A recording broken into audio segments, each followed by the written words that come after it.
If you want to rank a local business on Google Maps quickly, I want to show you some of the biggest factors that will go into helping you be able to do that. Now, every year, WhiteSpark publishes a local SEO ranking factors report, and this report has nearly 150 different ranking factors, but I want to take a look at the top ones that are most likely going to impact your ranking. So let's take a look at these top ranking factors. The very first ranking factor that you want to look at is the primary category. Now, when you look for a business or a type of business in Google Maps, you will see the primary business category listed. Now, if a business only has one service, it might be pretty straightforward which category they should use. But many businesses offer more than one service. So this is where you also want to consider secondary categories. Now, just like with the primary categories, you don't want to simply just guess which category you should use. So there's a couple of things that you want to do. The first is we want to spy on our competitors. And to do that, we can install a free Chrome extension,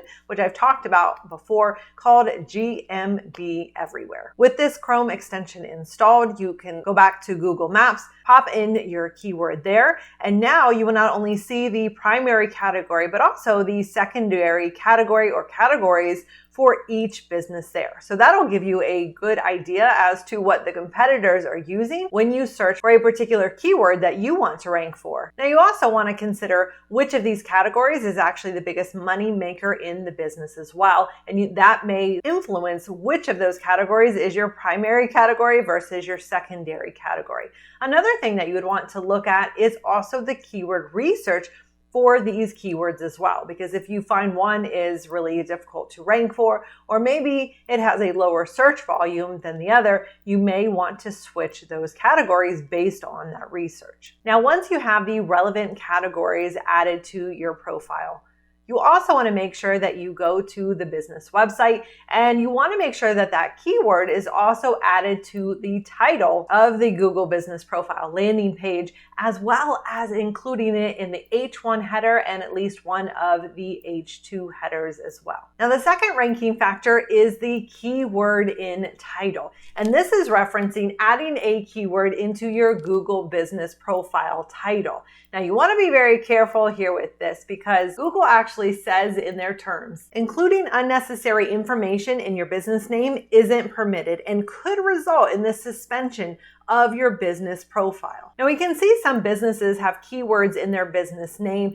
and those are likely helping them rank. But since Google doesn't like businesses to add anything that is not their legal name, some businesses have even gone as far as to legally changing their name to include a keyword, or even registering a DBA or doing business as, so that they can add the keyword to the listing. Now, you will notice that factor number 5 is actually the removal of spam listings through spam fighting. And this is because there are many businesses who know these factors and they try to cheat the system. So you can even go through the process of reporting that spam. Doesn't always work, but sometimes it does work. And by removing those spam listings or those people who are violating terms, it can help boost your own listing. Now, with the third and fourth ranking factor, you actually have a lot less control here because number 3 is the proximity of the searcher to the business. So they are actually looking at where is the searcher located, where is the business located, and they're going to try to find the businesses that are as close to that searcher as possible,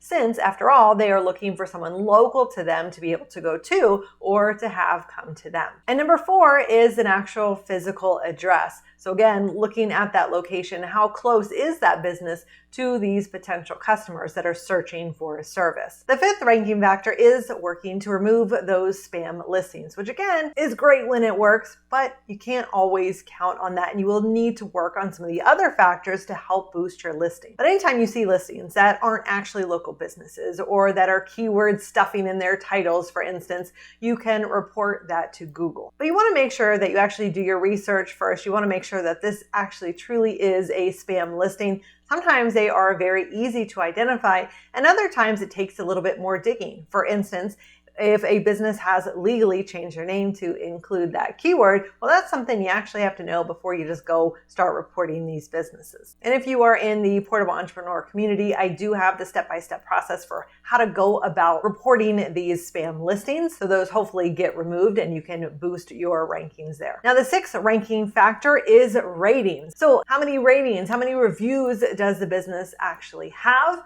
And especially when you compare that to the competition.